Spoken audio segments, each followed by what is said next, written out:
Hi there. I want to tell you about the history of Chester. So basically, something happened a very long time ago. Jesus was born, and then along came the Romans. They built a wall, a castle, and then the medieval period happened. A load of wooden buildings got built. There was a fire, and then more buildings got built. They started introducing shopping arcades. It became the Elizabethan era, and there was a bit more stone, a bit more wood, and a bit more older stuff. And then the Jacobeans came, and oh my God, it was black and white, Elizabethan, beautiful. And then along came, well, I guess, Victoria, and they started to imitate architecture. And that was quite interesting. And they created a grand shopping arcade in the Rose. And then the wars came, bombings happened, and then suddenly we were in the 60s. And in the 60s, concrete ruled. Yeah. Beautiful concrete interventions. And then in the 90s, things started to fall apart. In the 2000s, well, things were kind of all right, but the high street was suffering a bit. In 2010, places were empty. People seem to express themselves in a really bad way using them as toilets. We now come to now. The high street is fine. There are lots of shops empty. Not many people walk around half of the rows. Oh, hang on a minute. The whole high street is changing. I think we need to rewind.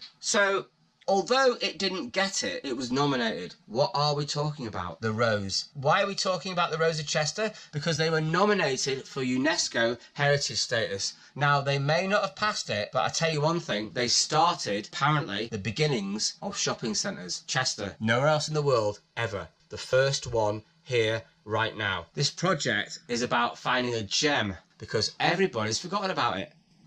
So why did I get involved with the Rose? Well, it's quite simple. I love Chester, and as an artist I looked around Chester for something interesting, and I noticed that the Rose are very special. So I went to the museum. Hi museum, do you have a pamphlet? Sorry, we don't have a pamphlet. We've got books. How thick are they?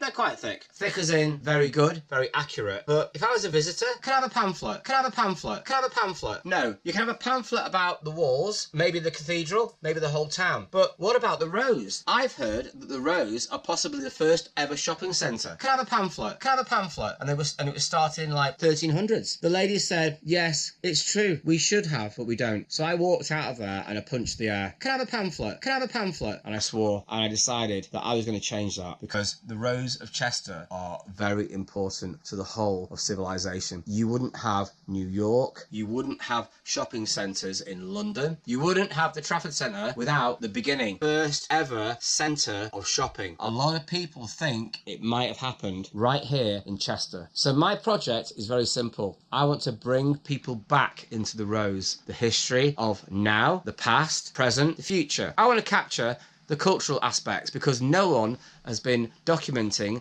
the aspects of the Rose for the last 40 years. I want to capture what has been going on in the Rose. I want to capture all the hidden secrets of the Rose. I want to capture all of the myths of the Rose.